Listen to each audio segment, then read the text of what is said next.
Blackwood नाम सुनते ही रूह कांप जाती है। यह हिमालय में एक हिल स्टेशन था जिसे वक्त भूल गया। यहाँ हमेशा धुंध छाई रहती थी, दिन में भी परछाइयां नाचती हुई लगती थी। शहर पर ब्लैकवुड मैंशन का साया था, एक विशाल हवेली जो एक चट्टान पर खतरनाक तरीके से बनी थी। लोगों में कहानियां मशहूर थी एक श्रापित परिवार की जिनकी आत्माएं हवेली की दीवारों में कैद थी। ब्लैकवुड मैंशन बर्बादी की निशानी था। इसका कभी भव्य चेहरा अब टूट रहा था। खिड़कियां खाली आंखों की तरह अंधेरी थी। लोहे के गेट जंग खाए हुए थे, अपने राज छुपाए हुए। टूटी खिड़कियों से हवा सीटी बजाती थी। यह अतीत का दर्दनाक रोना था, ब्लैकवुड परिवार पर आई त्रासदी की एक निरंतर याद। राघव ब्लैकवुड में पला बढ़ा था। उसने अपने माता पिता को कभी नहीं जाना था। जब वह बहुत छोटा था तब एक भयानक दुर्घटना में उनकी मृत्यु हो गई थी। उसका पालन पोषण उसके अभिभावक रजत ने किया, जो एक सख्त आदमी था, परंपरा और डर से बंधा हुआ। राघव आजादी चाहता था। वह ब्लैकवुड की घुटन भरी पकड़ से बचने का सपना देखता था। वह अपना दिन शहर के बाहरी इलाकों में घूमने में बिताता था। आवारा कुत्तों से उसकी दोस्ती हो गई। उसे पहाड़ों की खामोशी में सुकून मिलता था। लेकिन ब्लैकवुड मैंशन हमेशा दूरी में मंडराता रहता था। उसके जीवन में एक निरंतर साया उसके परिवार के आसपास के रहस्य की याद दिलाता था। एक दिन राघव को पुरानी तस्वीर मिली। यह उसके अभिभावक के घर के अटारी में रखी हुई थी। तस्वीर में एक खुशहाल परिवार ब्लैकवुड मैंशन की सीढ़ियों पर खड़ा था। उसने अपना चेहरा पहचाना, एक खूबसूरत महिला की गोद से उसे घूरते हुए उसकी मां। उसने रजत से जवाब मांगा, लेकिन रजत ने बोलने से इनकार कर दिया। उसने राघव को हवेली से दूर रहने की चेतावनी दी। उसने कहा कि यह अंधेरे, दर्द और उन रहस्यों की जगह है जिन्हें दफन ही रहना चाहिए। लेकिन राघव सच्चाई जानने के लिए दृढ़ था। वह जानता था कि जवाब ब्लैकवुड मैंशन की दीवारों के भीतर है। उस रात राघव ने हवेली में घुसने का फैसला किया। उसने रजत के सोने का इंतजार किया, फिर वह घर से बाहर निकल गया। वह ब्लैकवुड मैंशन के मंडराते हुए साये की ओर चला। उसका दिल डर और उम्मीद के मिश्रण से धड़क रहा था। जब उसने लोहे के फाटकों को धक्का दिया तो वे कराह उठे। अंदर की हवा धूल और सड़ान से भरी थी। हर जगह मकड़ी के जाले लगे हुए थे। केवल पुराने घर के चरमराने की आवाज आ रही थी। वह अंधेरे गलियारों में भटकता रहा। उसके कदम खामोशी में गूंज रहे थे। उसने एक उपस्थिति को महसूस किया, उसे देख रही थी, उसका मार्गदर्शन कर रही थी। अंधेरे में फुसफुसाते हुए स्वर। जैसे ही वह हवेली में और आगे बढ़ा, उसने आवाजें सुनी। हवा में फुसफुसाहट। वह शब्दों को समझ नहीं पा रहा था, लेकिन उनसे उसकी रूह कांप गई। वह आवाजों के पीछे चला। वे उसे एक लंबे अंधेरे दालान के अंत में एक कमरे में ले गई। दरवाजा थोड़ा खुला था। उसने उसे धीरे से धक्का दिया। कमरा अंधेरा था, लेकिन एक मोमबत्ती से हल्की रोशनी टिमटिमा रही थी। वह अंदर गया। उसके पीछे दरवाजा जोर से बंद हो गया। विक्रम और हरविंदर का रहस्य। वह कमरा एक लाइब्रेरी थी जो रहस्यमयी और प्राचीन लग रही थी। दीवारों पर किताबों की अलमारियां लगी हुई थीं, जिनमें सैकड़ों पुरानी किताबें रखी थी। हर किताब अपने आप में एक कहानी बयां कर रही थी। धूल भरी किताबों के ढेर फर्श पर बिखरे पड़े थे, मानो किसी ने उन्हें जल्दबाजी में छोड़ दिया हो।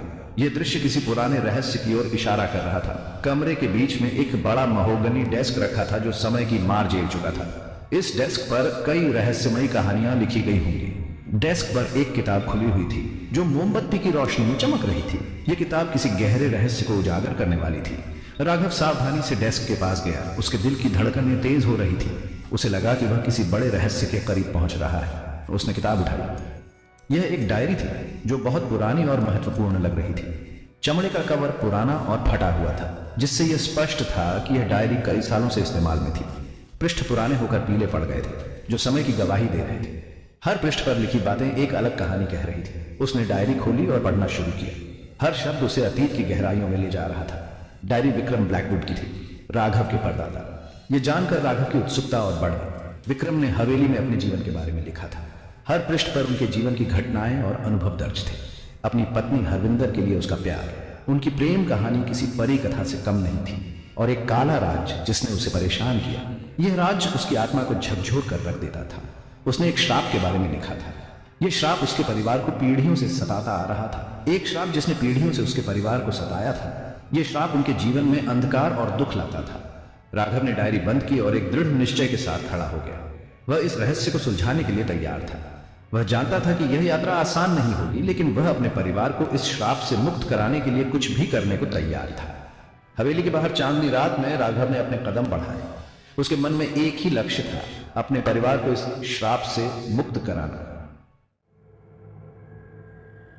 ब्लैकवुड मेंशन का श्राप। विक्रम का मानना था कि वह अपने परिवार पर श्राप ले आया था। उसने एक शक्तिशाली जादूगर के साथ एक सौदा किया था, धन और समृद्धि के बदले में, लेकिन जादूगर ने एक भयानक कीमत मांगी थी, विक्रम और उसके वंशजों की आत्माएं। विक्रम ने श्राप को तोड़ने की कोशिश की थी, लेकिन वह असफल रहा था। वह एक टूटे हुए आदमी की मौत मरा था। उसकी आत्मा हवेली की दीवारों में कैद हो गई। राघव ने आगे बढ़ा। उसका दिल तेजी से धड़क रहा था। उसने जाना कि उसके माता पिता ने भी श्राप को तोड़ने की कोशिश की थी। उन्होंने एक शक्तिशाली रहस्यवादी की मदद ली थी, लेकिन उन्हें धोखा दिया गया था। रजत द्वारा हत्या कर दी गई थी। रजत हमेशा से जादूगर का नौकर था। 8 भूतों का सामना। अचानक मोमबत्ती टिमटिमाई और बुझ गई। यह एक संकेत था कि कुछ असामान्य होने वाला था। राघव ने महसूस किया कि हवेली में कुछ अजीब हो रहा है। कमरा अंधेरे में डूब गया। हर कोने में छायाएं गहरी हो गई, जैसे कि वे जीवित हो गई हो। राघव ने अपने चारों ओर की दीवारों को देखा, जो अब और भी डरावनी लग रही थी। राघव ने अपने कंधे पर एक ठंडा हाथ महसूस किया। वह धीरे से मुड़ा। उसका दिल तेजी से धड़क रहा था। उसकी सांसें भारी हो गई और उसने महसूस किया कि वह अकेला नहीं था। उसके सामने 2 आकृतियां खड़ी थीं। वे धुंधली और अस्पष्ट थीं, लेकिन उनकी उपस्थिति स्पष्ट थी। राघव ने उन्हें पहचानने की कोशिश की। उनकी आंखें एक भयानक रोशनी से चमक रही थीं। विक्रम और हरविंदर, वे दोनों राघव के पुराने दोस्त थे, जो अब भूत बन चुके थे। उनकी आंखों में एक अजीब सी चमक थी, जो राघव को और भी डरावनी लग रही थी। उनके चेहरे दर्द और गुस्से से बिगड़े हुए थे। वे अपनी पीड़ा और क्रोध को स्पष्ट रूप से दिखा रहे थे। राघव ने महसूस किया कि वे उसे कुछ बताना चाहते थे। उन्होंने राघव को अपनी पीड़ा के लिए दोषी ठहराया। उनके इशारे और उनकी आंखों की चमक ने यह स्पष्ट कर दिया। राघव ने महसूस किया कि वह उनके दर्द का कारण था, उस श्राप के लिए जिसने उन्हें हवेली से बांध दिया था। राघव डरा हुआ था। उसकी सांसें तेज हो गई और उसने महसूस किया कि उसे कुछ करना होगा, लेकिन वह जानता था कि उसे क्या करना है। उसे श्राप तोड़ना था। उसने अपने अंदर की हिम्मत को इकट्ठा किया और अपने दोस्तों की आत्माओं को मुक्त करने का संकल्प लिया। उसने अपनी आंखें बंद कर लीं और अपने माता पिता के बारे में सोचा। उनके प्यार और समर्थन ने उसे हमेशा मजबूत बनाया था। उसने महसूस किया कि वह इस चुनौती का सामना कर सकता है। उनके प्यार के बारे में, उनके साथ बिताए गए सुखद पलों ने उसे हमेशा प्रेरित किया था। उसने महसूस किया कि वह अपने परिवार के लिए ये लड़ाई लड़ रहा है। ब्लैकवुड की पकड़ से उसे मुक्त करने की उनकी इच्छा के बारे में उसने महसूस किया कि यह उसकी जिम्मेदारी है कि वह अपने दोस्तों की आत्माओं को मुक्त करे और इस श्राप को तोड़े। उसने अपने अंदर शक्ति का संचार महसूस किया। उसके अंदर एक नई ऊर्जा का संचार हुआ। उसने महसूस किया कि वह इस चुनौती का सामना कर सकता है। उसने अपनी आंखें खोली और भूतों का सामना किया। उसने अपने दोस्तों की आत्माओं को मुक्त करने का संकल्प लिया और इस श्राप को तोड़ने के लिए तैयार हो गया। आजादी का आलिंगन। उसने उनसे करुणा से बात की। उसने उनसे कहा कि वह उन्हें माफ करता है। उसने कहा कि वह उनके दर्द को समझता है और वह जानता है कि वे कितने लंबे समय से इस पीड़ा में हैं। उसने उन्हें आश्वासन दिया कि वह उनके साथ है और उनकी मदद करेगा, कि वह उनके दर्द को समझता है और वह श्राप को तोड़ेगा।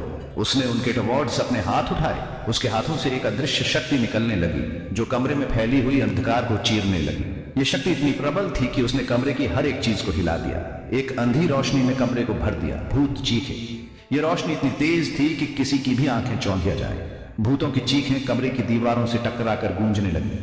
यह एक ऐसा दृश्य था जिसे देखकर किसी की भी रूह कांप जाए। उनके रूप मुड़ते और विकृत होते हैं, फिर वे गायब हो गए। जैसे ही रोशनी ने उन्हें छुआ, वे धीरे धीरे धुंधले होने लगे और अंततः पूरी तरह से गायब हो गए। यह एक ऐसा क्षण था जब सब कुछ शांत हो गया। रोशनी फीकी पड़ गई। श्राप टूट गया। कमरे में एक अजीब सी शांति फैल गई। ऐसा लग रहा था जैसे किसी ने एक भारी बोझ को हटा दिया हो। यह एक नई शुरुआत का संकेत था। ब्लैकवुड मेंशन हिंसक रूप से कांपा। दीवारें फटी और टूट गई। हवेली की नींव हिलने लगी और दीवारों में दरारें पड़ने लगी। यह एक ऐसा दृश्य था जिसे देखकर किसी की भी सांसें थम जाए। छत ढह गई। हवेली अपने आप ढह गई। जैसे ही छत गिरी, पूरा घर धूल और मलबे में तब्दील हो गया। यह एक ऐसा क्षण था जब सब कुछ खत्म हो गया। मलबे के ढेर में तब्दील हो गई। राघव समय रहते बच गया। उसने अपनी जान बचाने के लिए दौड़ लगाई और समय रहते बाहर निकल गया। यह एक ऐसा क्षण था जब उसने अपनी आजादी को महसूस किया। उसने देखा कि जिस हवेली ने उसे इतने लंबे समय तक बंदी बनाकर रखा था, वह नष्ट हो गई।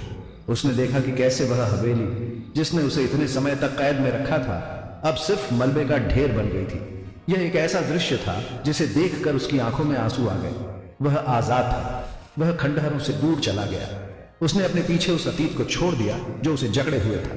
वह अब एक नई शुरुआत की ओर बढ़ रहा था, उगते सूरज की ओर, एक नए जीवन की ओर। उसने सूरज की ओर देखा, जो एक नई शुरुआत का प्रतीक था। यह एक ऐसा क्षण था जब उसने अपनी नई जिंदगी की ओर कदम बढ़ाया। अतीत के सायों से मुक्त जीवन, वह आखिरकार आजाद था। उसने महसूस किया कि वह अब पूरी तरह से मुक्त है। यह एक ऐसा क्षण था जब उसने अपनी आजादी को पूरी तरह से महसूस किया और एक नई जिंदगी की शुरुआत की।